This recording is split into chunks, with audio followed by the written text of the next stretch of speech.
Bonjour, bienvenue dans Comment est votre climat, le podcast qui humanise le changement climatique. Pour bien commencer cette nouvelle saison, j'ai embarqué mon petit studio à la montagne, dans les Alpes, parce qu'il y a beaucoup de choses à raconter sur cette région et surtout sur l'une de ses industries hivernales, je parle évidemment du ski. On pourrait se dire que ça concerne que 10% des Français, que c'est un sport de riches, que la neige de toute façon ça va disparaître et qu'on trouvera bien une autre occupation entre deux raclettes. Alors techniquement oui, c'est pas faux, mais c'est pas si simple. Parce que derrière les chalets en bois et les remontées mécaniques, il y a toute une économie de grandes stations mais aussi de petits villages, des saisonniers, des agents de gare, des commerçants, des pisteurs, des hôteliers, bref plein de monde. Et en plus, les Alpes françaises se préparent à accueillir un événement majeur en 2030, les Jeux Olympiques. Alors pour comprendre l'économie du ski, la transition de l'activité des stations vers la période estivale, l'accueil des JO et même savoir d'où vient la neige artificielle, je me suis tourné vers un homme qui vit ces défis tous les jours. Bonjour Patrick Martin. Bonjour. Merci beaucoup de me recevoir à la mairie de Val d'Isère. Dans le bureau du maire. Dans le bureau du maire, parce que vous êtes maire de Val d'Isère. Voilà, c'est pour ça que je vous ai appelé, que nous voyons aujourd'hui. Station exceptionnelle. Il y a encore 48 heures, je n'y avais jamais mis les pieds. Et aujourd'hui, en fait, j'ai juste une envie, c'est de ne jamais repartir. Ben, votre vie va changer, oui. Votre vie va changer. En effet, ma vie a déjà changé. Donc merci de m'accueillir à la fois dans cette magnifique ville et dans votre mairie. Petite ville, 1600 habitants, mais pas petite en superficie. Grande ville. Très grande ville, très, très étalée, avec un territoire montagnard très important, dont une immense partie est protégée, Parc national de la Vanoise et réserve naturelle de la Baïeta. Oui, une très grande ville, mais un tout petit village quand même, au niveau assez concentré. 2% de la surface est urbanisée, 98% sont des espaces naturels. C'est la montagne, c'est magnifique. Alors justement, la montagne, aujourd'hui, on va en parler. On va parler de la montagne l'hiver, l'été. Le changement climatique, comment impacte-t-il votre station? Qu'est-ce qui va se passer dans les années à venir? Mais d'abord, avant de rentrer dans le sujet, j'aimerais qu'on parle de vous. Voilà, j'aime bien d'abord parler des invités, savoir un petit peu à qui on a affaire. Alors, vous êtes maire depuis 2020, mais ce n'est pas votre première expérience à la mairie, puisque vous avez déjà été élu en 95. Vous avez été adjoint, ensuite vous avez été dans l'opposition. Enfin vraiment, vous avez tout fait en fait dans le conseil municipal. Ah là, j'ai toute la palette. J'ai toute la palette, effectivement. 95, un peu par hasard, mais aussi par conviction et engagement. Je me retrouve dans une équipe municipale où, alors que ce n'était pas prévu, je me retrouve adjoint au maire. Et du coup, on y prend goût, c'est intéressant, on s'occupe de la cité, on prend des décisions. Donc je me suis toujours représenté. Jusqu'à 2014, en fait, ici, on panachait, c'est-à-dire que ce n'était pas un scrutin de liste, c'était finalement les 19 premiers noms qui arrivaient en tête, qui composaient le municipal et qui devaient choisir le conseil municipal et qui devaient choisir le maire. Voilà, donc 2001, et puis après 2008, 2014. En 2008, je n'ai pas été réélu, mais sinon 2014 et 2020 en tant que maire. Voilà, donc ça sera mon 5e mandat au mois de mars. Que je gagne ou que je perde, je serai au conseil municipal, parce qu'il n'y aura que 2 listes.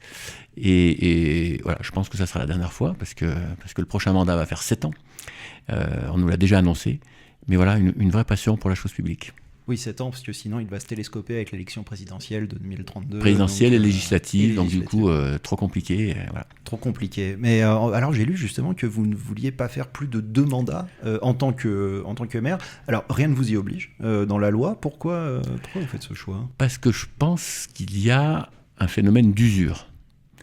On a de l'enthousiasme, on a l'envie de faire pour son village et ses habitants.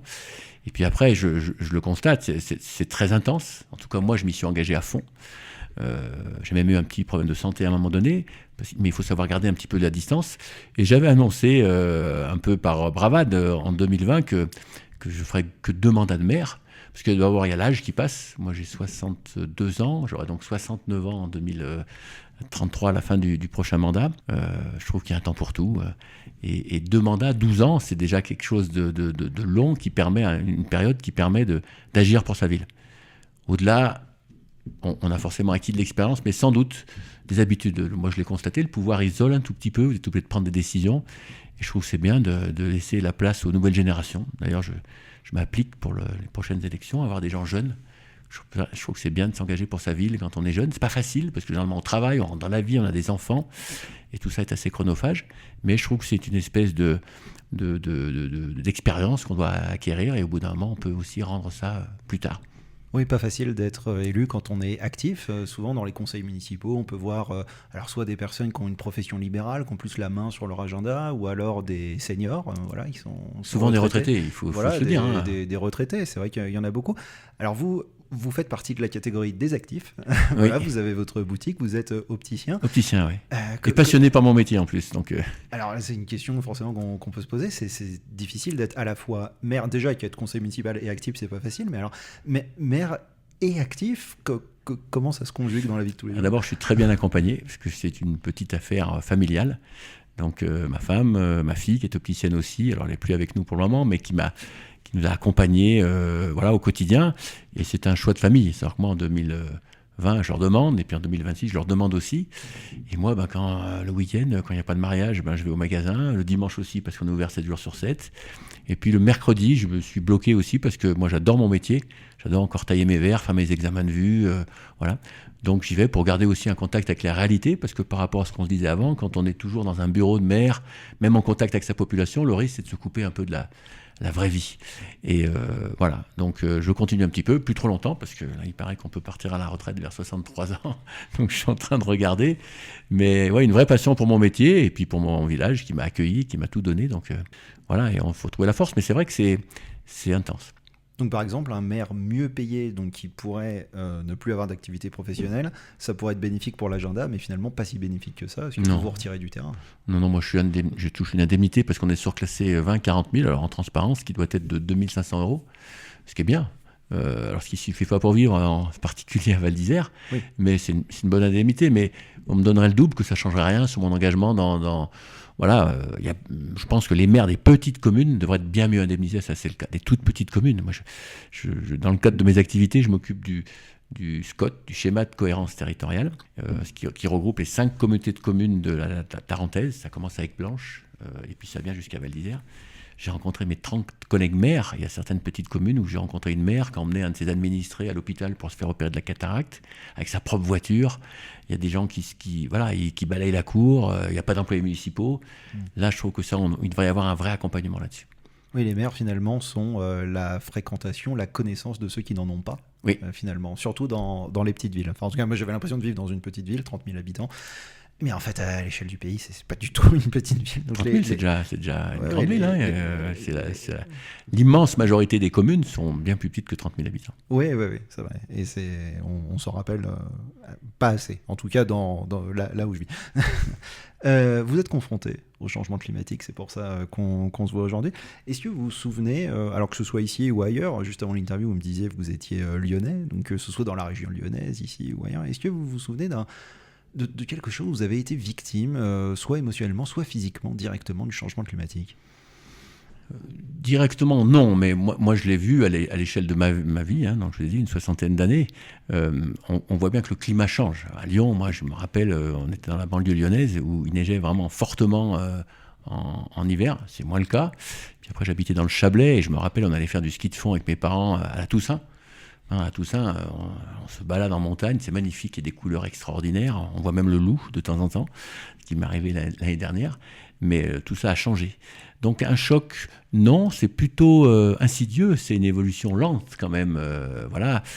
La température, toujours dans la bonne ville de naissance de Lyon, quand vous allez au mois d'août à Lyon qui fait 40 degrés, c'est très concret. On se baigne dans les fontaines, voilà, on a besoin d'aller chercher de la fraîcheur. Et ça, aussi loin que je me rappelle, il me semble pas que petit, donc dans les années 60, on était dans le même cas de figure, même s'il y a eu la grande sécheresse de 76, ça je me rappelle bien, il y en a eu d'autres en 2003. Mais on sent qu'on est sur une récurrence qui est un petit peu plus régulière, sur ces changements de climat et de température. Et chez nous ici, on le voit bien, alors du coup l'été devient beaucoup plus agréable, parce qu'on avait beaucoup de mal pour développer une activité touristique l'été ici, parce qu'il faisait froid. Il neigeait souvent, on a une histoire contrariée avec le Tour de France. Chaque fois qu'il a voulu passer ici, il a neigé, parce que le col de l'Iseran, qui est sur la commune de Val d'Isère, le plus haut col routier d'Europe, presque 2800 mètres d'altitude, et que ce soit en 92, en 96, et encore tout récemment avec une étape qui arrivait chez nos voisins de Tignes, on a souvent des épisodes climatiques assez frais. Donc vous étiez sur la carte prévisionnelle du Tour, et finalement il n'a pas pu passer. Alors il arrivait depuis la Maurienne, il passait le col, et il devait arriver à Tignes, et puis il y a eu un énorme orage de grêle, il y a eu 10 cm, 20 cm de grêle sur la commune de Tignes, pour pas qu'il y ait de tension de commune, c'est des anecdotes locales. Et du coup, le Tour de France s'est trouvé bloqué dans Val d'Isère. Et il n'a jamais pu arriver jusqu'à Tignes, tellement il avait grêlé. Ça devait être en 2021 ou 2022. Et puis je me rappelle très bien de 96, où il y avait un contre-la-montre entre Bourg-Saint-Maurice et Val d'Isère. Et puis le lendemain, il y avait 40 cm de neige au col de l'Iseran, donc 7 juillet. Donc du coup, ils sont passés en voiture, on a fait déneiger, la course n'a pas pu avoir lieu. Donc ça, c'était avant. Maintenant, on serait un peu moins gêné quand même sur ces histoires de météo, ce qui fait que l'été ici est très agréable. On met des bermudas maintenant, on met des t-shirts, ce qui n'était pas trop le cas avant. On peut boire l'apéro dehors le soir, donc on voit bien cette évolution qui est très lente. Et puis, moi, j'ai un appartement qui donne sur le canal de l'Isère, parce que Val d'Isère sont les sources de l'Isère. Il y a des glaciers importants qui fondent, et qu'on voit fondre, mais qui alimentent l'Isère et qui va se jeter dans le Rhône ensuite.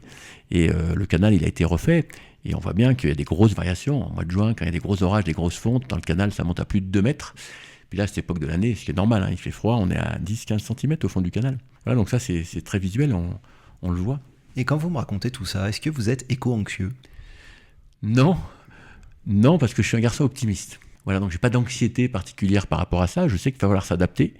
Il va falloir s'adapter. C'est pas facile à transmettre, à emmener les gens dans cette démarche. On est parti, derrière moi, vous avez le flocon vert. On est parti dans une démarche de labellisation flocon vert pour essayer de prendre conscience de c'est un espèce de tuteur qui nous donne à réfléchir. Qu'est-ce qu'on fait ? Comment on le fait ? Comment est-ce qu'on profite de notre richesse actuelle, qui est importante ? Il faut se le dire, on vit bien du ski pour préparer la suite. Comment on développe nos étés ? Comment on attire des familles ? Une clientèle un peu différente. Il y a toute cette réflexion-là, mais avec la conviction, malgré tout, vous l'avez vu, en arrivant à Val d'Isère, on a de la neige encore. On est bien. Moi, je suis allé skier énormément. Hier, c'était magnifique. Ouais, ce matin, c'était pas mal aussi. Aussi, paraît-il. J'ai pas pu y aller. Mais voilà, donc... mais il y a cette prise de conscience qui vient doucement. En arrivant, on a créé ce qu'on appelle un laboratoire de développement durable, qui n'existait pas. On a embauché quelqu'un de spécifique, qui est toujours là, et qui nous accompagne dans cette démarche pour convaincre. Alors, j'aime pas bien le mot convaincre, parce qu'il y a con et vaincre dedans, mais pour entraîner, pour faire adhérer, pour persuader, voilà. Et petit à petit, ça vient. On a des vraies réflexions collectives avec la régie des pistes, avec les remontées mécaniques, avec l'office du tourisme, avec les socioprofessionnels, pour non pas subir ça, parce qu'on a quelques...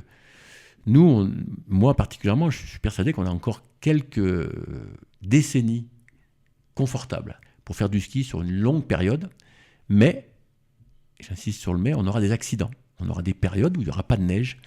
Et même cet hiver, on l'a bien constaté, il a neigé très tôt, et beaucoup en octobre, ce qui est assez rare. Puis après, un coup de redoux, puis après, grosse neige avec un grand froid. On a eu moins 20, moins 22 en novembre, ce qui est très rare aussi.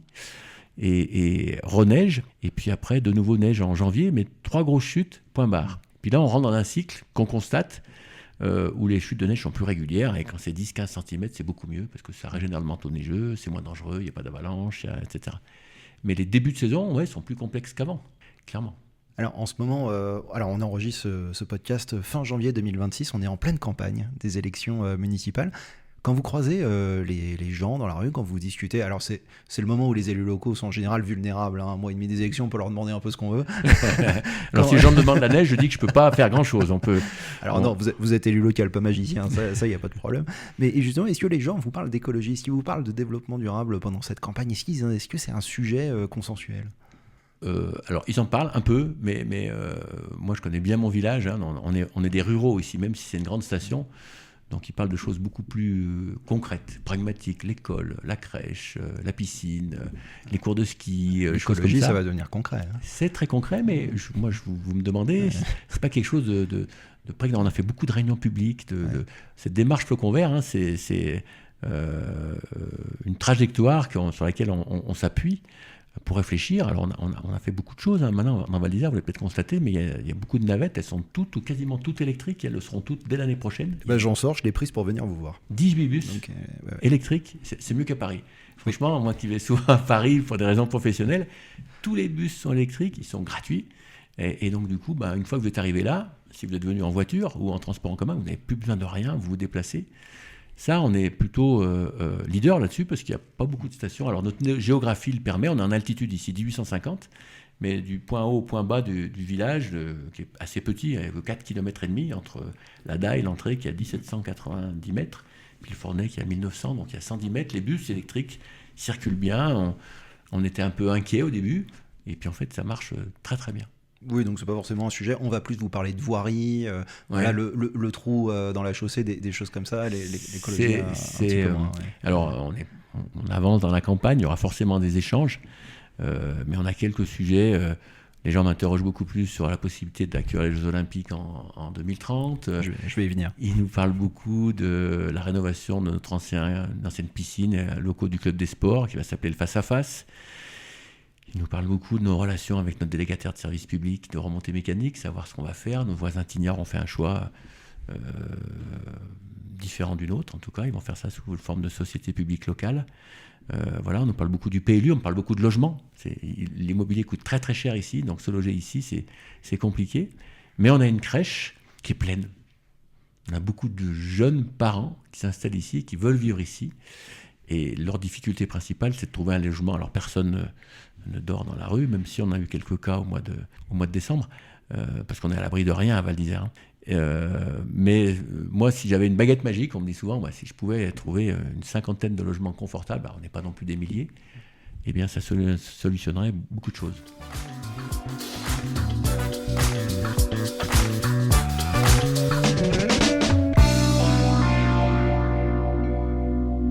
Alors vous faites une transition parfaite puisque vous avez nommé à peu près tous les sujets dont j'ai envie de vous parler, l'immobilier, c'est la campagne électorale, donc il vaut mieux avoir ça en bouche. Oui, c'est sûr que c'est pas plus mal. Alors une question très, très concrète justement pour commencer. Quelle différence très concrète vous faites entre le Val d'Isère de votre enfance et le Val d'Isère d'aujourd'hui, d'un point de vue uniquement climatique? Il fait moins froid.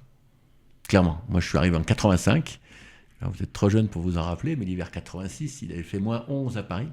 Et ici, à Val d'Isère, il faisait moins 37. Moins 37. Ah oui, les remontées mécaniques sont fermées, tout est à l'arrêt, et ça avait duré une bonne dizaine de jours. Moins 37 en bas. Dans Val d'Isère. Et au Pisaya, moins 32 ou moins 33 dans Val d'Isère, moins 37 au Pisaya, remontée mécanique fermée, il n'y a plus rien qui tournait, etc.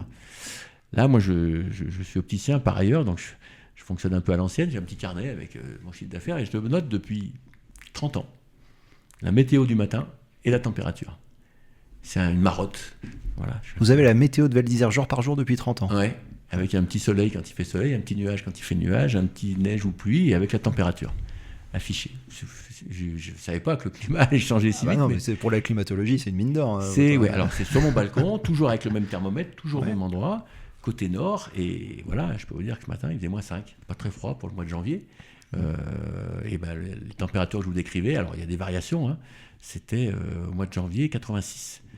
Voilà, donc ça je le note, un peu moins de précipitations, mais ça c'est pas flagrant, plus de pluie en hiver qu'il y en avait avant. Il pleut en hiver ici, même à Val d'Isère, donc des fois on a des grosses chutes de neige et après des grosses chutes de pluie. Et la frontière pluie-neige est... La limite pluie-neige elle s'est élevée, alors nous on est plutôt assez encaissé ici, il n'y a pas beaucoup de soleil, donc on est content quand les jours se rallongent. Il y a le 8 ou le 5 février, c'est à Sainte-Agathe. Le soleil passe au-dessus d'une montagne et du coup on gagne d'un coup 1 heure d'ensoleillement et on est content parce que les montagnes sont belles, elles sont très encaissées et abruptes et c'est pour ça qu'on a une belle neige. Juste avant les vacances scolaires. Pratique. Parfait. Cette semaine, regardez, aujourd'hui c'est magnifique. Ce matin cette mi-neige, oui. Aujourd'hui un peu grisonnant, puis au début d'après-midi grand bleu. Mais on avait fixé rendez-vous, donc j'ai pas pu skier. Oui, alors justement, ce que j'allais vous dire, moi je n'ai skié que ce matin parce qu'on se doit se voir cet après-midi, donc bon, j'ai vu que le gris, mais bon, c'était parfait quand même, donc non, je passais un bon moment. Je suis allé voir un petit peu l'enneigement à Val d'Isère ces prochaines années avec les prévisions des climatologues du GIEC. Alors c'est disponible sur le site du Monde en open source, c'est très bien fait. Val d'Isère fait partie ou même est la station qui aura le plus d'enneigement dans les Alpes en 2050. Alors vous avez expliqué un petit peu où vous étiez, 1900 mètres d'altitude, donc forcément vous êtes haut, il fait froid aussi, surtout avant le 5 février où il n'y a pas le soleil qui vient taper, la fameuse Sainte-Agathe. Donc en fait, conclusion, le jour où on pourra plus skier à Val d'Isère, on pourra plus skier nulle part, ça va être un vrai problème. Et donc les gens qui skient aux alentours vont venir chez vous. Est-ce que vous craignez un effet entonnoir peut-être justement, et vous allez devoir absorber un flux de plus en plus au fur et à mesure que les stations ne pourront pas absorber le leur en hiver? Alors non. Non, parce qu'on est même si on est une station très réputée, on est quand même, malgré tout, ça paraît tout bête, je vous l'ai dit, que 2% d'urbanisés, on est une station de petite taille. Grosso modo, sans trahir de secret économique, mais alors ça va peut-être vous paraître beaucoup, mais les plus grosses semaines, on vend 16 à 17 000 forfaits, et sur une moyenne qui doit être à 11 ou 12 000, là où nos voisins, même s'il ne faut pas se comparer, sont plutôt presque au double, hein, quand vous prenez des grandes stations voisines, un peu plus bas dans la vallée, que ce soit La Plagne, les Arcs, les Ménuires, Val Thorens, c'est beaucoup plus grand, donc il y a cette limite qui sera par la possibilité d'accueillir de la clientèle. On est loin de tout quand même, hein, donc ici c'est dur de venir pour une seule journée. Donc c'est surtout des skieurs à la semaine que vous avez, oui. Vous avez peu de gens de passage. Ah, des gens qui viendraient pour un jour ou deux, très très peu. Très très peu, parce que les locaux de Chambéry, d'Annecy, en tout cas en plein cœur d'hiver, ils peuvent aller skier plus près. Ils viennent en fin de saison, parce qu'on a de la neige beaucoup en fin de saison. On a constaté qu'on avait beaucoup plus de précipitations au mois d'avril, mais vraiment beaucoup plus. L'année dernière, rappelez-vous, alors ça avait défrayé la chronique, on a pris 1,50 m de neige le 17 avril. Donc du coup, les médias avaient beaucoup parlé de la neige. Il n'y avait pas neigé que chez nous d'ailleurs. Et ça nous avait boosté énormément notre fin de saison, parce que dans l'imaginaire des gens, en particulier à la clientèle proche, locale, française ou de proximité, britannique, belge, allemand, espagnol, italien, imaginez qu'on puisse faire du ski en avril, c'est pas rentré dans les mœurs, alors qu'on fait un ski, alors sans faire de la promotion, je suis aussi président de l'Office du tourisme, on fait un ski de grande qualité au mois d'avril. Mais on n'est plus dedans. Alors, pour les médias notamment, après les vacances scolaires, de février, début mars, pouf, on parle plus d'hiver, on passe au tennis, à la voile, on passe à autre chose. On fait encore beaucoup de très très bons skis au mois d'avril-mai. C'est une fin de saison classique pour une station de ski, c'est quoi? C'est fin mars, début avril? Ah non, nous on est systématiquement sur des dates de fin novembre, oui. Ouverture, plus complexe qu'avant, et début mai. Ah oui, début mai. Oui, début mai. Mais ça c'est rare, vous êtes une exception. On est 3 ou 4, il doit y avoir Tignes, Val Thorens, et je pense les 2 Alpes ou l'Alpe d'Huez. Voilà. La plupart des stations, même proches, celles que je vous ai décrites avant, elles ferment 15 jours à 3 semaines plus tôt, même s'ils essayent d'allonger aussi pour des tas de raisons que je pourrais expliquer, mais la plupart ferment vers la mi-avril, ou en tout cas c'est souvent le week-end de Pâques qui sonne la fin de la récréation. Mais nous, franchement, alors, parce qu'on est à 1800, mais on monte jusqu'à 3000 et quelques, 3004 le domaine skiable. Pas sur glacier, mais souvent des enneigements avec des rentrées d'est sur nos pentes ouest qui restent très longtemps enneigées. Donc on a des énormes névés qui restent et sur lesquels on peut faire du ski longtemps. Je discute même souvent avec parce qu'on a une ADN de ski de compétition ici. On adore le sport, on est le club des sports le plus médaillé au monde. Ah bah, j'ai vu la photo de Clément Noël tout à l'heure en arrivant. Clément, hier, c'est un peu dur à Kitzbühel, il a fini 8e. Champion olympique à Pékin, qui part bientôt à Milan. Exactement, et on a de gros espoirs. C'était extraordinaire. Il y a 4 ans, c'était extraordinaire la fête qu'on a fait quand il est revenu. De nuit, au pied de la face, avec tous les petits luminaires c'était magnifique. Parce qu'on est passionné par le sport et par le ski de compétition. Ça, c'est vraiment notre ADN, donc on développe beaucoup ça. Mais en avril, il n'y a plus de compétition. Les compétitions de ski sont terminées. Alors, quand vous parliez de la saison, tout à l'heure, vous avez dit ouverture fin novembre. Oui. Et est-ce que, justement, ces dernières années, vous avez constaté une modification de l'ouverture? Est-ce que, parfois, vous avez dû ouvrir la station plus tard, à cause de températures plus douces? Il y a 3 ans, on a décalé d'une semaine. Parce que ça ne se décide pas du jour au lendemain. C'est-à-dire qu'à mi-novembre, il faut dire on n'ouvre pas, parce qu'il faut prévenir les gens. Mi-novembre, il n'y a pas de neige du tout. Donc du coup, je me rappelle, j'étais en vacances, alors pas à Val d'Isère, et on m'appelle, on dit, monsieur le maire, voilà, désolé de vous déranger, mais qu'est-ce qu'on fait? J'ai dit, écoutez, on n'ouvre pas, s'il n'y a pas de neige, on ne va pas ouvrir. Donc on prend la décision, on devait ouvrir le 26 novembre, de décaler au 3 décembre. Et évidemment, le 26 novembre, il a neigé des tonnes, mais bon, on est resté décalé. Voilà, et on a essayé d'ouvrir un peu plus tard au mois de mai, il y avait de très bonnes conditions, mais pas avec une performance économique intéressante, parce que les gens sont pas ou peu venus. Donc on essaie de se tenir à cette date, disons 1er mai, pour finir, et puis début décembre pour commencer, parce qu'il y a le fameux critérium de la première neige qui arrive très vite, compétition de la Coupe du Monde, il faut que la piste soit prête, il faut que les pisteurs soient là, il faut que les pistes soient damées, il faut qu'elles soient préparées. Donc ça, c'est un marqueur fort de notre début de saison. Généralement, c'est aux alentours du 10 décembre. Et justement, ce critérium et même les autres compétitions, admettons que vous n'avez pas de neige, donc on utilise parfois de la neige artificielle, et c'est vrai que quand on regarde soit à la télé, sur les réseaux sociaux, parfois il y a ces images prises par drone où on voit une espèce de bande neigeuse avec en fait la montagne toute verte autour. C'est catastrophique. Ouais, alors, l'image est catastrophique. Ouais. Après, le ski de compétition, pour qu'il y ait une forme d'équité, il se fait sur de la neige de culture.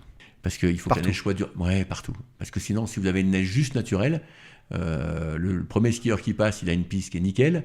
Et puis le 50e qui passe, il a des grosses bosses, donc aucune égalité. Donc de toute manière, quoi qu'il arrive, il y a cette neige de culture. On injecte même de l'eau en petite quantité pour que la neige soit vraiment dure. C'est vraiment une question d'équité. Donc toutes les épreuves qu'on voit. Mais nous, à Val, comme ailleurs, hein, des fois c'est tendu. Mais moi, en 40 ans d'expérience, on a plus souvent, hélas, annulé le critérium parce qu'il y avait une mauvaise météo. Trop de vent, trop de neige, de mauvaises conditions, que vraiment par manque de neige. Il est arrivé qu'on soit un peu court, hein, mais de toute manière, on produit de la neige de culture en faisant d'énormes progrès, je tiens à le dire, hein, au niveau des matériaux, pour consommer moins d'eau, pour consommer moins d'énergie, pour produire des plus gros volumes.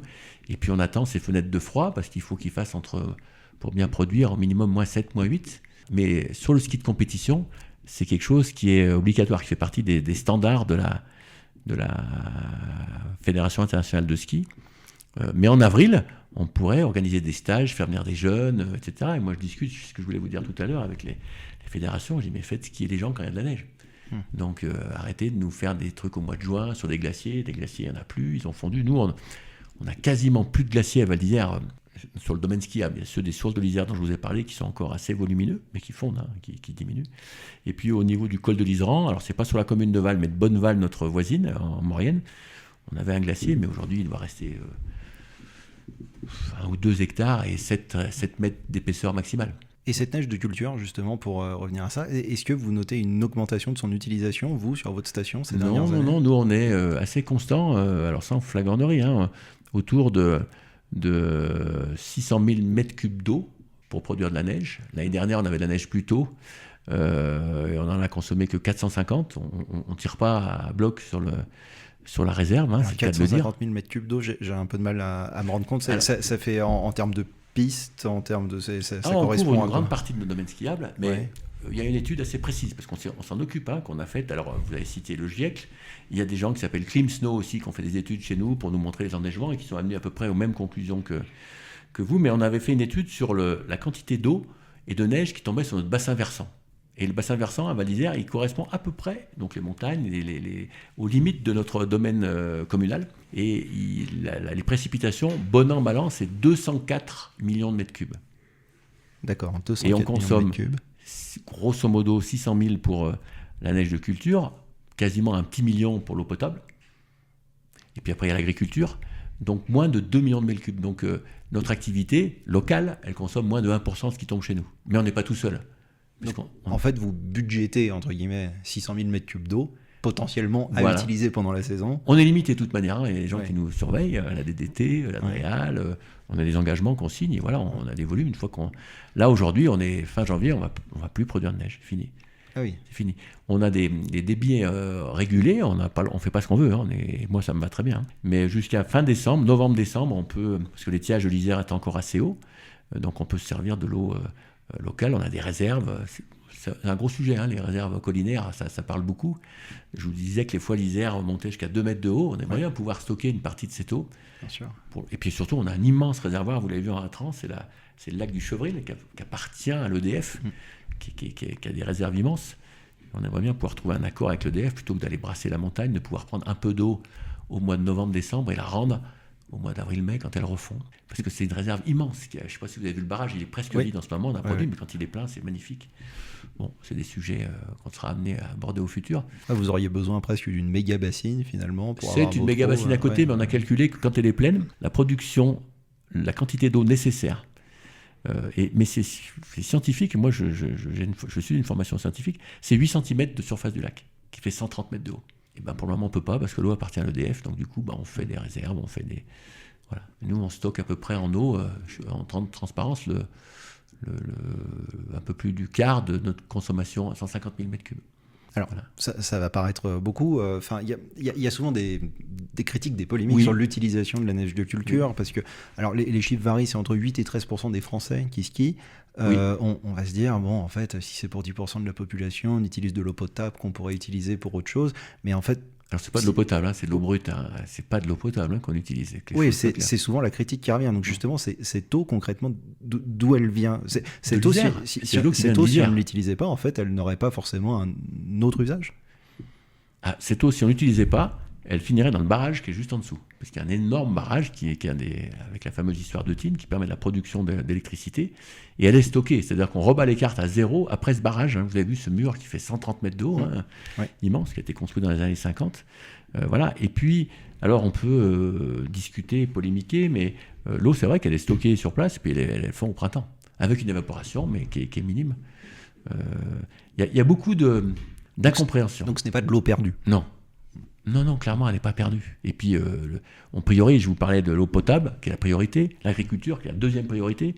Et si on va faire de l'eau de loisirs par le biais de petits lacs ou de choses comme ça, voilà, mais c'est devenu la troisième priorité. Priorité, c'est vraiment dans cet ordre-là. Évidemment, l'eau, d'abord, c'est la vie, l'eau. C'est ce qui nous permet de boire, etc. Puis quand je vous parlais de 1%, évidemment, il y a tout. Nous, on est au début de l'Isère, elle se jette dans le Rhône. Donc, il faut que tout le monde puisse y retrouver son compte. C'est ce qu'on appelle le SDAGE. C'est un schéma directeur de l'agence de l'eau pour savoir comment l'eau circule sur tout le quart sud-est. Donc moi je participe activement, je vous parlais du SCOT tout à l'heure, à l'étude de l'eau. Il faut pas faire n'importe quoi, l'eau c'est précieux, l'eau c'est la vie. Et donc vous avez une consommation d'eau, mais aussi ce qu'on ne voit parfois moins, c'est la consommation de déchets, la consommation d'énergie, etc. Je suppose que vous avez une sorte de pic finalement entre novembre et mai, et ensuite le reste de l'année peut-être un peu moins de monde. Justement, comment est-ce que... C'est pas facile à gérer. Justement, j'allais vous poser la question. Parce qu'il y a quelques temps, dans un épisode, j'avais posé la question à Norbert Samama, qui est maire du Pouliguen, en Loire-Atlantique. D'accord. Et dans la Baule. Voilà, c'est ça, juste à côté de la Baule, sur la même baie. Et lui, il a donc 4000 habitants toute l'année, sauf l'été où il en a 40 000. C'est x10. Donc, est-ce que vous vivez aussi cette réalité-là, du x10, x15, je ne sais pas quel est l'ordre de grandeur à Val d'Isère. Comment est-ce que vous le gérez? Toutes nos installations, je vous parlais des bus, des navettes, mais la centrale d'épuration, l'énergie, l'électricité, la fibre, tout ça doit être dimensionné pour les fameux pics dont vous parlez. On est à peu près... On a la semaine du jour de l'an, c'est une très très grosse semaine. Mais sinon, on est à peu près constant. Et puis c'est vrai qu'au mois de mai, pour le coup, du coup, là, il y a beaucoup moins de monde. On redevient même plus petit qu'un tout petit village, parce que les gens, ils ont fini leur saison, ils sont fatigués, ils n'ont qu'une envie, c'est d'aller voir le soleil et la verdure, les arbres en fleurs. Donc, il y a des grosses variations. Puis après, on redémarre sur l'été. Après, il y a de nouveau une baisse, ce qui est un problème, notamment pour notre centrale d'épuration. Sans être trop technique, mais un maire, il doit être technicien. C'est une réalité. Oui, on doit s'adapter, puisque l'eau, elle est rejetée dans l'Isère, elle était filtrée avec des procédés qu'on voyait un petit peu de partout en France, qu'on appelait physico-chimiques, c'est-à-dire qu'on filtrait l'eau, puis après on traitait, puis après les boues, elles étaient brûlées dans les centrales. Voilà. Et puis maintenant, dans la plupart des villes, on est passé sur des procédés biologiques, des super fosses septiques en fait, mais le problème, c'est que c'est naturel et qu'il faut des afflux pour ces petites bêtes, les bactéries, qui soient constants. Et nous, on a d'énormes variations. Donc on va investir lourdement, parce que c'est 27 millions d'euros quand même, dans une nouvelle centrale d'épuration qui sera mixte avec du physico-chimique, comme jusqu'à présent, et du biologique. On va pouvoir rejeter de l'eau dans l'Isère qui va être presque potable, tellement on va... Voilà. Mais c'est de gros investissements pour ça. Mais oui, des variations qui sont importantes. C'est toute la... J'ai pas de jugement, mais c'est le problème du tourisme, de manière générale. Vous m'avez dit que vous étiez en région parisienne. Paris, c'est un peu ça. Moi, j'adore Paris. Et je trouve que Paris, maintenant, en tant que visiteur, c'est super agréable. Je peux concevoir que quelques-uns râlent quand on doit travailler au quotidien. Mais quand vous visitez, maintenant, vous faites plus gaffe au vélo qu'aux voitures. Mais j'imagine qu'il y a aussi des variations très importantes. Sur la consommation d'eau, d'abord, on aime la nature. Franchement, en montagne, les gens de la montagne, ils aiment la nature. On n'est pas des gougnafiers. Mais on est souvent stigmatisé parce que la montagne, c'est un sport un petit peu d'élite, le ski. C'est un sport qui coûte assez cher, les forfaits, les déplacements, l'hébergement, les moniteurs, etc. Tout le monde ne peut pas aller skier? Non. Même si nous, on se bagarre beaucoup, on a une association des maires de stations de montagne, où on est 130. Il n'y a pas que des grosses stations. Il y a des petites stations qu'on aide. Il y avait une petite station un peu plus bas, je vous parlais du Scott, Notre-Dame-du-Pré. Jocelyne, qui est une amie maire, à 1100 mètres, elle a démonté ses remontées mécaniques. À 1100 mètres? Ouais, parce que c'est 2 petits téléskis. Du coup, c'est Domaine Skiable de France qui l'a aidé à financer le démontage, parce que le même démontage était hors de portée pour les finances de la commune. Donc... Démontage, ça veut dire que c'est terminé? Ah oui. Ça ne reviendra jamais. Non. Jamais. Pas à l'échelle du millénaire qui est devant nous. En tout cas, on ne sera pas là pour le voir. Non. D'accord. Non, elle a démonté, Jocelyne, et en contrepartie, on aimerait pouvoir l'aider pour... elle a une colonie de vacances, elle est à côté du domaine skiable de la Plagne. On adorerait pouvoir l'aider, nous, collectivement ici, pour l'aider à rénover sa colonie de vacances, pour pouvoir faire venir des gamins des villes ou d'ailleurs.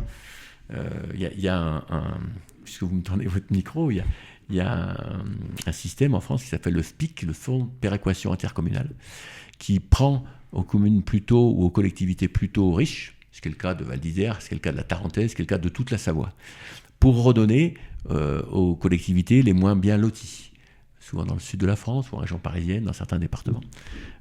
Et nous, on demande à ce qu'une partie de ce FPIC, ça représente 800 000 euros sur le budget de la commune de Val d'Isère. C'est-à-dire qu'on nous prend 800 000 euros. Sur un budget global de 32 millions. 32 millions. Mais c'est pas rien, quand même, on vous enlève 4% d'un coup, comme ça. En 2,5%, pardon. Et on dit, est-ce qu'on ne pourrait pas en territorialiser une petite partie pour aider nos voisins ? Parce que Jocelyne, dont je vous parlais, alors si elle m'entend, elle va rougir, mais on aimerait pouvoir l'aider, ou les Chapelles qui veulent rénover un gîte local, c'est des petites communes de 200-300 habitants qui n'ont pas ces moyens-là, qui n'ont pas le tourisme pour accompagner. Et l'intérêt du SCOT, c'est ça, c'est travailler ensemble et faire localement. Ben non, cet argent il part ailleurs, alors tant mieux pour ceux qui reçoivent. Et nos élus nationaux, quand on leur dit ça, me dit, mais Patrick, il y a beaucoup plus de communes et de collectivités qui reçoivent, qui donnent. Donc faire voter par des élus le fait qu'ils vont moins toucher, c'est difficile. Donc finalement, le rôle d'une station comme la vôtre, qui en 2050 sera toujours là, qui va accueillir des gens qui vont toujours continuer à skier, alors probablement de décembre à avril, grosso modo, c'est aussi d'aider la stratégie d'adaptation des autres stations plus basses. Bien sûr. Qui, elles, font disparaître, comme la station de Jocelyne. Exactement, mais attention, moi je dis souvent, il y aura encore de la neige à Val d'Isère, qu'il n'y aura plus d'industrie du ski. Si on n'est plus que 4-5 endroits à accueillir des skieurs, il n'y aura plus de production de ski, ni de chaussures, ni de gants, ni de lunettes, ni de... Ça, c'est une vraie réalité à laquelle on se heurtera. Pas tout de suite, mais ça arrivera. Oui, parce qu'en fait, l'économie de Val d'Isère, c'est pas juste les gens qu'on voit sur les pistes. Il se cache énormément de choses. Derrière, c'est des saisonniers, c'est des commerçants, c'est tout ça. Grosso modo, alors on n'a pas le chiffre exact, c'est compliqué, mais c'est aux alentours de 700 millions d'euros de chiffre d'affaires. L'hiver, toute l'année. À l'année. Et l'hiver représente 80, quelle proportion ? C'est en train de baisser tout doucement, mais l'été monte. Mais on est encore à 90-10. Ah oui, 90% du chiffre d'affaires. Sur 5 mois d'hiver, contre... Pour le moment, c'est un des problèmes, c'est que l'été, c'est que 2 mois, c'est juillet-août. Ouais. 10% sur 2 mois. Donc ramené à des mois, on est de l'échelle de 1 à 3 sur des mois par rapport à l'été. Vous voyez cette tendance, même si l'inversion peut être minime, vous commencez à sentir une inversion ? Ouais. Ça y est, ça commence. Déjà, moi, j'y crois, à titre personnel, parce que je suis comme ça, je suis commerçant, je vous l'ai dit. Et la commercialisation, c'est aussi de la fidélisation de clients. Si vous les faites venir en été, qu'il n'y a personne, que tout est fermé, qu'il n'y a pas de restaurant, il n'y a pas de commerce, voilà, donc on développe beaucoup des activités un peu comme les autres, mais nous, par exemple, on s'est vraiment spécialisé sur le VTT à assistance électrique pour les familles. Alors qu'en ski, on est plutôt élitiste, nos pistes sont quand même difficiles. Oui, je vous le confirme. Oui. J'ai du mal à descendre. Compris de l'avance, des voisins comme Morzine, les Gets, les Deux Alpes. Et nous, on a un super domaine cyclable, commun avec nos voisins de Tignes, et on a essayé de développer des pistes plutôt faciles. Voilà, donc on a pris le contre-pied de ce que était l'hiver, et tout doucement ça marche. On développe énormément le trail aussi, on a fait les championnats de France de trail, et c'est un territoire incroyable pour le trail. On discute beaucoup avec le parc national de la Vanoise, le parc il est à 500 mètres d'ici. Et comment on peut développer des activités sportives au cœur de parc. Alors au début on se regardait un petit peu en chien de faïence, et puis moi j'ai beaucoup œuvré, je suis au conseil d'administration. Val d'Isère, c'est la commune qui a donné, on parlait tout à l'heure de surface, la deuxième plus grande surface de sa commune pour créer le parc national de la Vanoise en 1963. Ouais. Voilà, donc tout doucement ça se fait, et on fait un trail qui passe par le parc, qui est glaciaire, qui est magnifique, et qui commence à être réputé 72 km. Et puis il y en a un 32, et puis un 20 km, et ça monte en puissance, et c'est une belle activité. Voilà. Bon, c'est pas la même chose. L'été, on est avec une clientèle beaucoup plus locale. Alors que là, on a quand même des gens qui viennent d'Angleterre, qui viennent d'Allemagne, qui viennent de Danemark, Suède, etc. Et même plus loin pour certains. Alors j'allais y venir justement, ce tourisme, alors il est indispensable à la survie de la station, mais il y a aussi quand même un problème de tourisme de masse dans certaines stations. Vous parlez du trail notamment, alors l'Ultra Trail du Mont Blanc a participé évidemment à la renommée du trail, mais c'est vrai qu'il y a toujours ces photos, ces vidéos, ensuite des déchets par terre, de gens qui marchent un petit peu n'importe où aussi et qui détruisent certaines espèces. Comment est-ce qu'on doit allier la réalité économique aujourd'hui? Vous avez besoin de ces touristes pour faire vivre votre station et la réalité climatique. C'est vrai qu'aujourd'hui, alors on enregistre cet épisode hors vacances scolaires. C'est vrai, moi quand je suis sur les pistes, j'entends quasiment pas parler français. Non, voilà, là on doit être à plus de 80% d'étrangers. Ah oui. Bah, ça, et sur toute une saison, on est à 65. Ah oui, 65 même pendant la période des vacances scolaires. Oui, parce que les vacances scolaires, non. Parce qu'il n'y a pas que les Français qui sont en vacances scolaires. Ah bah bien sûr. Les Anglais, les Belges, les Espagnols, les Italiens, les Allemands, même les Suisses. On a même des Suisses qui viennent ici, ça paraît juste incroyable. Alors comment vous faites justement pour allier ce tourisme massif de l'étranger avec la réalité climatique? Est-ce que vous voulez... Alors vous parliez de navettes électriques, ça c'est à l'intérieur de la ville. Il y a ce qu'on appelle donc le scope 3, donc les émissions indirectes, voilà. Donc c'est notamment le transport des gens qui viennent dans votre station. Comment est-ce que vous les incitez à venir de manière propre? Alors, on se bagarre beaucoup de manière collective. Ça ne peut pas être un combat individuel. Donc je vous parlais de l'association des maires. Alors, on a d'être nombreux. La gare de Bourg-Saint-Maurice vient d'être entièrement refaite, tout son parvis. Je ne sais pas si vous êtes arrivé en train. Oui. Par Bourg-Saint-Maurice. Voilà, forcément, parce que c'est le bout de la ligne. Avec la gare routière qui est en bois, magnifique. Ouais, magnifique, avec des panneaux photovoltaïques. On vient d'inaugurer. Donc c'est Guillaume Desrues, mon voisin et néanmoins ami, qui a initié ça. La communauté de communes, elle a investi plus d'1 million d'euros dans cette gare routière pour soutenir la commune et la région qui s'occupe des mobilités. On fait beaucoup de lobbying pour voir rétablir les trains de nuit. Parce qu'il y a une espèce de nostalgie. Moi, j'ai connu ça, où il y avait des trains de nuit qui partaient de Paris et qui arrivaient à Bourg-Saint-Maurice, voilà, et il y avait beaucoup de monde, et puis ça s'est arrêté. Alors, on est obligé de faire beaucoup de lobbying, et on a parlé rapidement tout à l'heure c'est moi qui en ai parlé, des Jeux Olympiques. Ils n'auront une utilité que si on ne verra pas les mêmes infrastructures qu'en 92 naître. Mais s'il y a une prise de conscience collective sur le fait qu'il est nécessaire de redévelopper le train, parce que notre bilan carbone, il n'est pas bon. Clairement, si on prend un voyageur qui arrive de Londres, si c'est pas de New York ou de Rio de Janeiro, c'est pas bon. Il est monté dans l'avion, etc. Donc on ne va plus... notre office du tourisme n'est plus proactif sur ces marchés. Les gens viennent quand même. On les chasse pas quand même. On n'est pas rendu à mettre des barrières. Mais on n'est plus proactif sur ces marchés. On cherche à développer beaucoup plus le marché européen. La clientèle qui est la plus nombreuse ici, devant les Français, sont les Britanniques. Ah oui. Il y a plus d'anglais que de français, on va dire. J'ai vu des Eurostars à Bourg-Saint-Maurice, d'ailleurs, qui viennent de Bruxelles, d'Amsterdam, de Londres, donc comme quoi il y a une offre incitative pour les faire venir. Mais il faut qu'on la développe. Oui. Faut qu'elle la développe. Ça passe aussi par des infrastructures. Il y a un nœud routier ferroviaire entre Montmélian, donc au bout de la vallée, et Chambéry. C'est un espèce d'étranglement qui limite. Il faudrait le doubler. 900 millions d'euros de travaux, je crois, pour qu'on puisse débiter beaucoup plus de trains. Nous, on est prêts, collectivement, avec nos sociétés de remontée mécanique, à construire des quais supplémentaires à Bourg-Saint-Maurice et à la place pour pouvoir stocker les trains de nuit. Enfin, il y a peut-être choses qu'on peut faire. On sait collectivement que la route, on ne l'améliorera pas. On fait beaucoup d'efforts, y compris dans nos documents d'urbanisme, pour que les gens évitent de venir le samedi, parce que le gros pic, c'est le samedi. C'est les locations. C'est les locations, c'est les écoles de ski qui donnent des cours, des choses comme ça. Et tout doucement, alors c'est lent, mais ça vient quand même, où on a des décalages. Le Club Méditerranée, qui est un gros opérateur, il fait des séjours que du dimanche au dimanche. Ce qui est assez malin, parce que le dimanche, je ne dis pas qu'il n'y a plus personne sur les routes, mais il n'y a plus de problème de circulation. Voilà, et puis on cherche à sécuriser nos routes aussi, parce qu'on est sur des routes de montagne, donc qui sont assez, non pas dangereuses, mais sur lesquelles il peut y avoir aussi, ça fait partie du changement climatique, des éboulements, des laves torrentielles. Alors on n'est pas trop touché, mais on a conscience de ça. Nous, ici à Val d'Isère, on a une fragilité. Il n'y a qu'une route qui vient ici. Ah oui, et donc si l'érosion passe par là, il y a des éboulements, s'il n'y a plus de route. C'est arrivé en 1996, je vous en parlais avec le Tour de France, justement. Il y a eu des gros orages le lendemain, la neige en altitude. Voilà, mais tellement gros que ça a raviné, ça a arraché 100 mètres de route. Donc là, on est allé rechercher la plus ancienne route qui était accrochée à la montagne, et puis on passait par la Maurienne. Et la Maurienne, ça fait faire un grand tour, le col de l'Iseran était ouvert.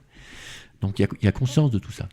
Tous les tunnels pour protéger le long du lac du Chevril, qui sont tous en réflexion pour qu'on arrive de manière protégée, parce qu'il arrive aussi qu'il y ait des avalanches. Enfin, on est en haute montagne quand même. Alors la haute montagne, justement, je vais vous poser une question. J'étais très étonné que cette haute montagne où vous êtes n'accueille pas les Jeux Olympiques. Val d'Isère ne fait pas partie des villes où il y a... Alors je vois dans votre sourire... Quand est-ce que va sortir le podcast? Moi, c'est ce qui m'intéresse. Sortir en début mi-février, voilà. Donc j'espère que d'ici là, il y aura un petit changement. Mais c'est vrai que donc, les Jeux Olympiques ont été attribués à la France. Jeux Olympiques d'hiver. Aux Alpes françaises. Aux Alpes françaises, donc en 2030.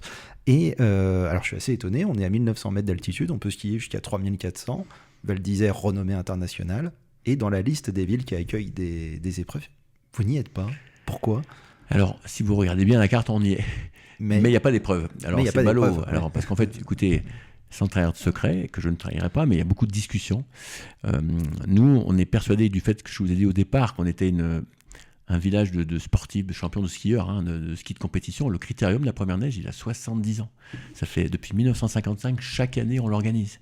On a organisé ici la plupart des épreuves hommes aux Jeux Olympiques de 1992. On a fait des championnats du monde de ski. Albertville ? Oui, ouais. Championnat du monde de ski en 2009. Le fameux face-à-face où il y avait les filles sur Solèze et les garçons sur Bellevarde. Donc on a cette culture du ski de compétition. Et nous, ce qu'on dit au comité d'organisation, c'est notre ADN. On n'en a pas besoin. Parce que Val d'Isère n'a pas besoin de cette réputation-là supplémentaire. Mais on aime faire ça. On sait faire ça, on a du savoir-faire. C'est presque quelque chose d'irrationnel, c'est pas écrit. Mais moi, je trouve admirable chaque année comment nos pisteurs, nos services de la commune, la police municipale, les parkings, le club des sports, tout le monde s'organise pour faire cet événement sportif de haut niveau, parce que tout le monde ne connaît pas le ski de compétition, mais des sites comme Val d'Isère, c'est l'équivalent de Kitzbühel en Autriche, de Wengen en Suisse, d'Adelboden, c'est en Suisse aussi, ou de Garmisch en Allemagne. Voilà, ça fait partie des hauts lieux du site de compétition. Et sans trahir de secret, je ne désespère pas que nous ayons des épreuves en 2030. Je suis même à peu près certain que nous en aurons. Mais même si un jour on vous dit ça y est, Val d'Isère a une épreuve, c'est quand même très étonnant que dès la première copie, finalement, vous n'en ayez pas eu dès le début. Oui. Vous savez pourquoi ? Oui. Vous pouvez le dire ? Oui, parce que c'est une candidature qui a été montée par des 2 présidents de région, plutôt enthousiastes à l'idée d'organiser ça, mais qui étaient des hommes politiques. Et sur des épreuves de sport, il faut s'accompagner de techniciens qui sont des gens de sport. Déjà, la conception de Jeux Olympiques qui vont aller de Nice jusqu'à Amsterdam pour les épreuves de patinage de vitesse, c'est compliqué. Alors, au niveau des mobilités, parce qu'il y a patinage de vitesse des Jeux Olympiques des Alpes françaises aura lieu à Amsterdam. Oui, parce que construire un anneau de vitesse, alors qu'il y en a un en Hollande et que c'est un sport qui est très pratiqué par les Asiatiques et par les Hollandais en Europe et très peu pas. Je trouve que c'est assez raisonnable d'aller à un endroit, un petit peu comme on a fait, la comparaison on veut 2 balles, mais comme on a fait le surf à Tahiti. Oui. On n'allait pas créer une vague à Paris sur la Seine, donc du coup on était allé c'est un peu où des fois il y avait, pour certains Jeux Olympiques ou certains championnats du monde, Jeux Olympiques je crois, il y avait des épreuves qui se sont courées à Bourg-Saint-Maurice sur l'Isère, parce qu'il y a un site d'eau vive qui est extraordinaire. Maintenant, c'est ridicule d'aller faire sur Ex Nihilo un site de canoë-kayak avec de l'eau en abondance. Voilà, c'est ce qui prévaut. Mais c'est dur à organiser. Parce il y en aura à Serre-Chevalier, il y en aura à La Plagne, il y en aura à Courchevel, il y en aura au Grand Bornand, à la Clusaz, à Serre-Chevalier, je l'ai dit. Voilà, c'est complexe. Et nous, ce qu'on leur dit, c'est que appuyez-vous sur nous parce qu'on sait bien faire. Et puis on aime ça. Il y a eu, alors je parlais de polémiques sur la neige de culture tout à l'heure, il y a eu des polémiques sur les Jeux Olympiques justement de 2030. Martin Fourcade, légende française du biathlon, a notamment pointé du doigt alors une hérésie écologique. C'est donc Edgar Gros-Piron à la place qui a pris donc la présidence. Quel est votre regard, quelle est votre analyse justement sur l'aspect écologique de ces Jeux Olympiques ? Est-ce qu'ils sont soutenables ? Est-ce qu'ils sont durables ?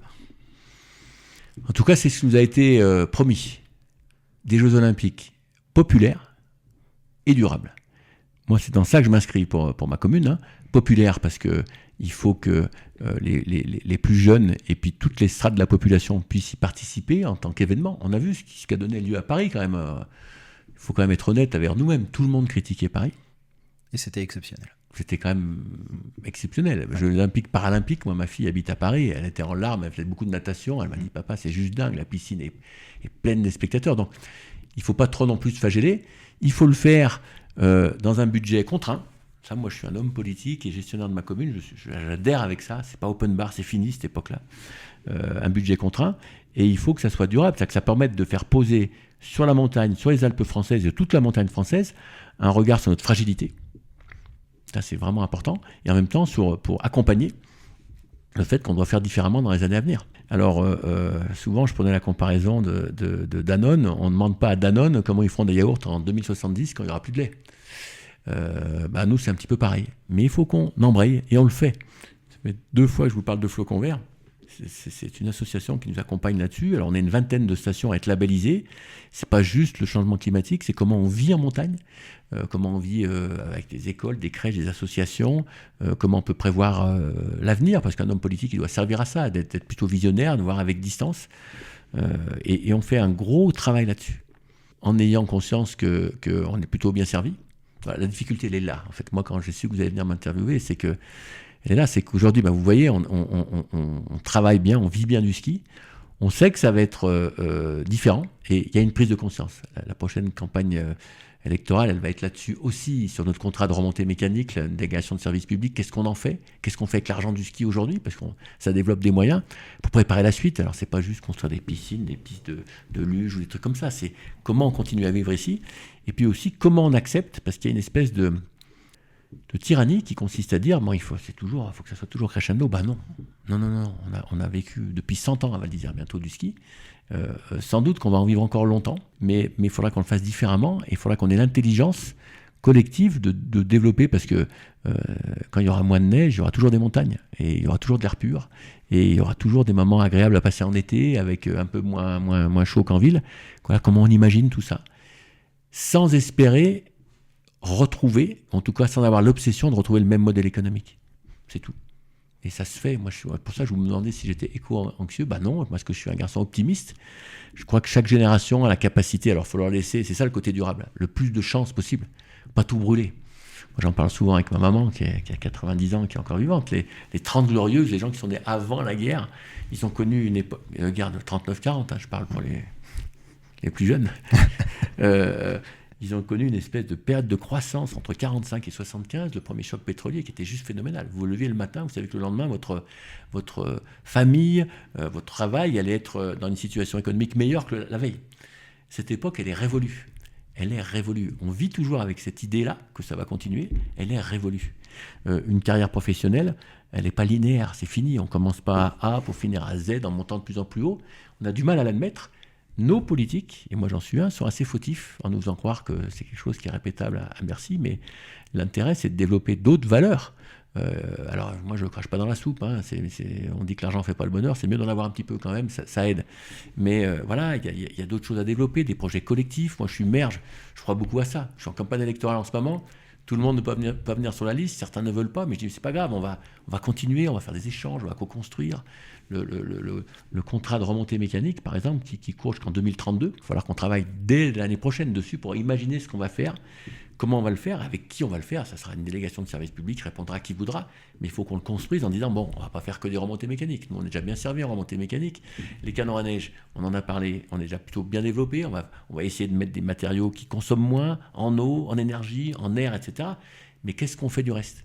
Comment on aide la population, même si tout le monde a du travail, il n'y a pas de chômage à Val d'Isère, mais pour vivre ici, quand l'immobilier est à 15 000 € du mètre, comment on fait pour créer... Voilà, donc c'est toutes ces réflexions-là. Et il n'y a pas de politique publique sans moyens adossés. Ça, c'est du rêve de dire on fait comme si, mais on n'a pas besoin d'argent.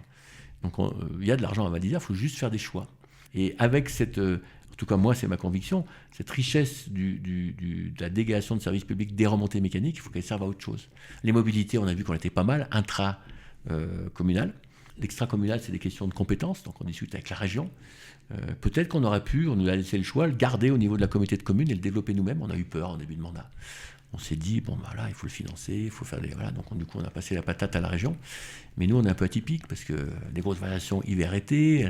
Là, on a mis en place, par exemple, c'est un peu confus, mais je suis passionné comme maire, un système de navette entre Bourg-Saint-Maurice et Val d'Isère. Oui. 7 fois par jour.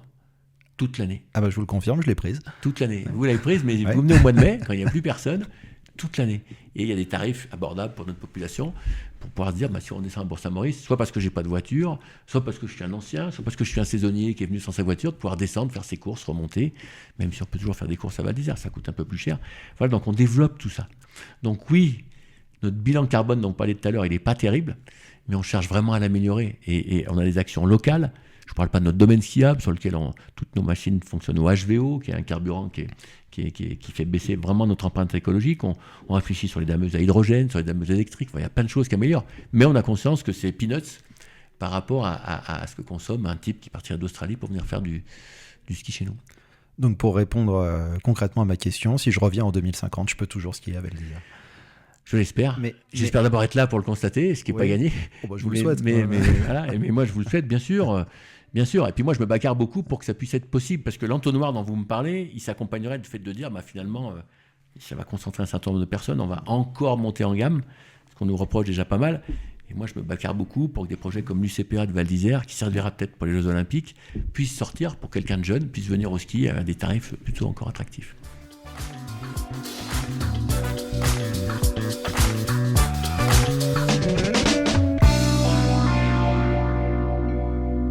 Patrick Martin, je vais clôturer cette interview avec les 2 questions que je pose à tous mes invités. C'est au nom de la lutte contre le changement climatique, de quoi seriez-vous prêt à vous passer et de quoi vous ne seriez absolument pas prêt à vous passer? Et moi, j'ai pour tradition de toujours répondre à la 2e question. Moi, je ne serais absolument pas prêt à me passer d'une part de flan. C'est absolument impossible. J'adorais le flan. J'adore le flan et je vous ai apporté une part de flan parce que j'apporte une part de flan à tous mes invités. C'est ma tradition. Super, alors il y a des bons flans, on a un bon boulanger pâtissier à Val d'Isère qui était le meilleur ouvrier de France. Eh bien voilà, c'est celui-là. Alors, non, c'est pas lui. Si, c'est lui. Ah, c'est lui. Il y a plusieurs, mais lui, il était meilleur ouvrier de France. Alors ça date un peu de 1992, mais il le marque encore sur ses boîtes. Alors, pas prêt à me passer d'un bon verre de vin rouge. Savoyard. Oui, les vins savoyards ont fait d'énormes progrès, surtout les blancs, parce que le vin en général a beaucoup progressé. Mais la vallée du Rhône, c'est pas mal aussi. Bordeaux, Bourgogne, moi j'adore le vin, avec modération. On voit bien que les viticulteurs, c'est compliqué. C'est plus comme avant. Mais chacun fait ses progrès. On arrache plein d'hectares de vignes. Mais je trouve que, historiquement, moi, dans notre pays, les couverts de vignes, il n'y a pas beaucoup de régions françaises, à part peut-être la Bretagne. Encore que maintenant, je suis sûr qu'en Bretagne, on doit... Voilà, donc un bon verre de vin... Bientôt en Bretagne, on fera du vin. Oui, ça évolue. Ça, c'est pour ce dont je ne suis pas prêt à me passer. Moi, je suis un garçon assez raisonnable. J'ai des nièces qui habitent en Norvège, qui sont véganes. C'est compliqué quand elles viennent à la maison pour préparer, etc. Nous, à la maison, on mange un peu de tout, mais avec modération. Ma mère m'a élevé comme ça, donc j'aime bien un bon bout de viande, mais si j'en mange pas pendant 2 semaines, ça me dérange pas. Voilà. Et puis, sur ce que je suis prêt à... Alors, c'est facile quand on a 60 ans de dire ça, parce que moi, j'ai beaucoup parcouru le monde. Je me dis que je vais parcourir beaucoup plus la France. Parce qu'il y a des tas d'endroits avec mon épouse qu'on ne connaît pas. La Normandie, on n'est jamais allé. L'Alsace, en automne, on n'est jamais allé. Donc, si vous aimez le vin. Oui. Il y a Gewürztraminer, un Riesling, etc. Et peut-être ça va passer par moins de voyages à l'étranger, clairement. En tout cas, nous concernant. Ou si on fait des voyages, mais ça, c'est quand on aura le temps, beaucoup plus long. C'est-à-dire que si vous partez en Nouvelle-Zélande, il ne faut pas y rester 1 mois, quoi. Il faut y rester 2-3 mois et voyager différemment, prendre le temps de découvrir le pays. Voilà les choses qu'on va... En tout cas, nous, on a pris cette décision d'évoluer dans notre manière de voyager. J'entends souvent quand même l'alimentation et le voyage dans ce dont on peut se passer. Mais c'est vrai que mine de rien, si ça revient souvent, c'est que finalement, on peut faire les choses autrement. Et en plus, vous parliez de voyager en France. On vit quand même dans le plus beau pays du monde. Donc ce serait quand même dommage de ne pas le visiter. De rater, et puis de ne pas aller le découvrir, fouiner, chercher, puis rencontrer les gens. Moi, ce qui est beau, c'est les rencontres. Croiser des gens dans différentes régions, alors, plus avec la facilité de la langue en plus chez nous. Donc c'est déjà pas mal. Eh bien, Patrick Martin, monsieur le maire, merci beaucoup de m'avoir reçu et à bientôt pour un prochain épisode de Comment est votre climat. Merci. Merci beaucoup d'avoir écouté ce nouvel épisode, le premier de la saison 2 déjà de Comment est votre climat. Alors que vous soyez friand de la montagne en été ou en hiver, n'hésitez pas à laisser un commentaire sur cet épisode et tous les autres, mais aussi à donner 5 étoiles sur Spotify et Apple Podcast. S'il vous a plu, partagez-le, parlez-en autour de vous et publiez-le sur les réseaux sociaux. Ce sera très utile pour le faire connaître au plus grand nombre. Merci beaucoup pour votre fidélité et à très bientôt pour un nouvel épisode.